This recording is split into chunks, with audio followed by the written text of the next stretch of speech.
जय माता दी दोस्तों, कैसे हैं आप सब। दोस्तों बात कर रहे हैं 19 और 20 जनवरी की कि ये 2 दिन मकर राशि वालों के लिए कैसे रहने वाले हैं। इन 2 दिनों में मकर राशि वालों को क्या खुशखबरी सुनने को मिल सकती है, किन बातों में इन्हें सावधानी रखनी चाहिए। तो इन 2 दिनों का राशिफल जानने से पहले हम इन 2 दिनों का पंचांग जान लेते हैं। 19 जनवरी 2025 दिन रविवार रहेगा, माघ माह कृष्ण पक्ष की पंचमी तिथि जो 7:33 तक रहेगी। उसके बाद षष्ठी तिथि प्रारंभ हो जाएगी। अतिकर्ण योग रहेगा, उत्तरा फाल्गुनी नक्षत्र रहेगा जो 5:31 तक रहेगा। उसके बाद हस्त नक्षत्र प्रारंभ हो जाएगा। चंद्रमा कन्या राशि में।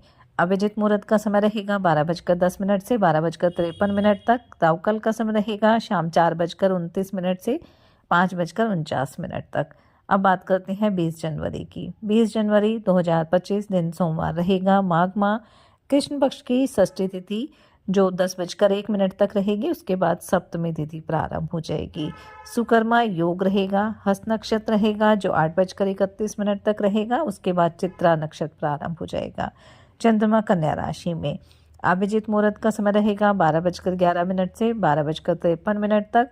राहुकाल का समय रहेगा सुबह 8:33 से 9:53 तक। दोस्तों आज मैं आपको एक छोटी सी जानकारी देने जा रही हूँ। आप सब ने ब्रह्म मुहूर्त के बारे में तो सुना ही होगा और हमारे हिंदू धर्म में ब्रह्म मुहूर्त को अत्यंत पवित्र और शुभ समय माना जाता है। अगर आप अपने जीवन में बदलाव लाना चाहते हैं तो ब्रह्म मुहूर्त में उठना शुरू कर दीजिए। ये कहा जाता है कि इस मुहूर्त में कोई भी काम करने से व्यक्ति को सफलता जरूर मिलती है और भगवान की कृपा दृष्टि बनी रहती है। क्या आप जानते हैं कि ब्रह्म मुहूर्त क्या है? इसे हिंदू धर्म में बहुत ही पवित्र माना जाता है। आमतौर पर सुबह 4 बजे से 5:30 बजे के बीच का जो समय होता है उसे ब्रह्म मुहूर्त माना जाता है और ये रात का अंतिम पहर होता है जब अंधेरा छटने लगता है और नया दिन शुरू होने वाला होता है। इस समय को इसलिए महत्वपूर्ण माना जाता है क्योंकि यह माना जाता है कि इस समय ब्रह्मांड की जो ऊर्जा है वो सबसे अधिक शुद्ध होती है और इस समय ध्यान, योग और पूजा करने से मन को शांति मिलती है।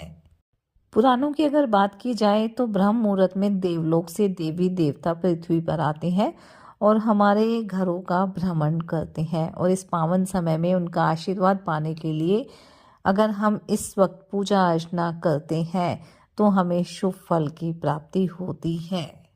जब कोई व्यक्ति ब्रह्म मुहूर्त में उठता है तो वातावरण में मौजूद जो सकारात्मक ऊर्जा होती है वो उसके शरीर में प्रवेश करती है। इससे उसके मन में अच्छे विचार आते हैं और नियमित रूप से अगर आप ब्रह्म मुहूर्त में उठते हैं तो हमारा मन एकाग्र होता है, हमारी जो याददाश्त है वो तेज होती है और अध्ययन में भी सफलता मिलती है और बुद्धि का विकास होता है।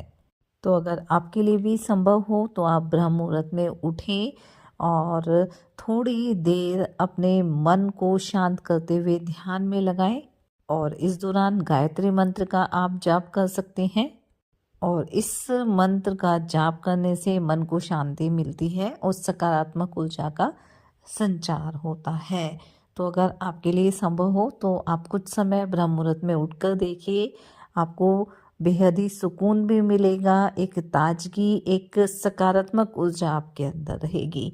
तो चलिए बात कर लेते हैं ये 2 दिन मकर राशि वालों के लिए कैसे रहेंगे। ये 2 दिन मकर राशि वालों के लिए काफ़ी सुखद रहेंगे। इन 2 दिनों में आपके अंदर प्रेम और सहयोग की भावना रहेगी, धर्म कर्म में काफ़ी रुचि रहेगी, ईश्वर की भक्ति में आपका खूब मन लगेगा, दान पुण्य कार्य भी आप करने वाले हैं।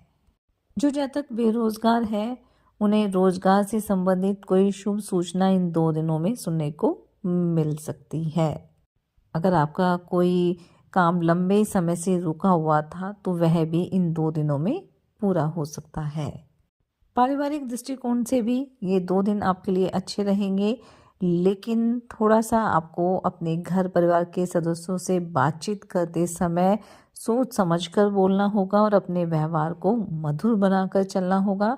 और अगर आप अपनी वाणी पर संयम रखेंगे तो घर परिवार में किसी तरह की समस्या आपके साथ नहीं होगी।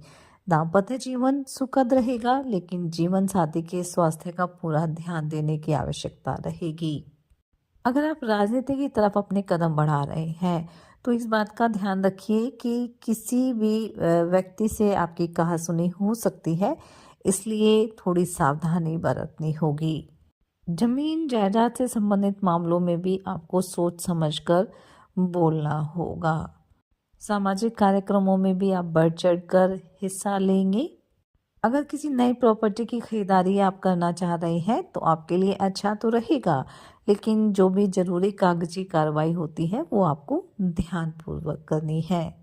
कारोबार को लेकर आपने जो भी योजना बनाई है या नई योजना बनाने जा रहे हैं उसमें आपको लाभ की प्राप्ति होगी। बस बड़ों की सलाह लेकर आप ये योजना बनाएं, आपको अच्छा खासा लाभ उससे मिलने वाला है।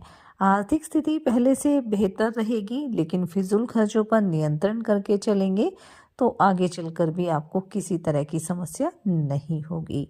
संतान की तरक्की के योग बनेंगे और संतान की तरक्की को देखकर आप काफ़ी प्रसन्न रहेंगे। घर परिवार में किसी धार्मिक कार्यक्रम का आयोजन भी हो सकता है। अगर कारोबार में आपकी कोई डील फाइनल होते होते रुक गई थी तो कुछ ही समय में आपकी वो डील फाइनल हो जाएगी, इसलिए आपको अपने प्रयास में कमी नहीं रखनी है बल्कि और भी मेहनत करनी है। जो जातक अभी तक अविवाहित है उनके विवाह की बात पक्की हो सकती है। प्रेम जीवन जी रहे लोगों के लिए भी ये 2 दिन अच्छे रहेंगे। कोई खुशखबरी आपको सुनने को मिल सकती है। घूमने फिरने भी आप जा सकते हैं। घूमने फिरने के दौरान कोई महत्वपूर्ण जानकारी भी आपको मिल सकती है। नौकरी पेशा लोगों के लिए भी ये 2 दिन अच्छे रहेंगे। आपको किसी दूसरी नौकरी का ऑफर भी मिल सकता है और आप इसके लिए एक स्थान से दूसरे स्थान पर भी जा सकते हैं। किसी नए वाहन की खरीदारी की योजना बना रहे हैं तो उसमें भी आपको सफलता प्राप्त होगी। विद्यार्थियों को इन 2 दिनों में ध्यान रखना है कि अगर आप पढ़ाई लिखाई पर फोकस करके नहीं चलेंगे तो आपको परेशानी का सामना करना पड़ सकता है, इसलिए अपनी पढ़ाई लिखाई पर ध्यान अवश्य दें, अपनी संगति का ध्यान रखें।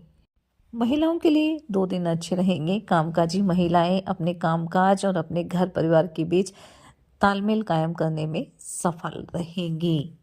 तो कुल मिलाकर हम कह सकते हैं कि ये 2 दिन मकर राशि वालों के लिए अच्छे रहेंगे, लेकिन थोड़ी सावधानी भी बरतनी होगी। साथ ही सच्चे मन से आप ईश्वर आराधना करें, हनुमान जी और शनिदेव की आराधना करें। हनुमान चालीसा का पाठ आप जरूर करें।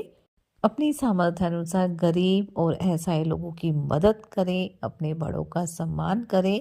इससे आपके जीवन में सदैव खुशियां बनी रहेगी। ये 2 दिन आपके लिए मंगलकारी रहें, शुभता भरे रहें।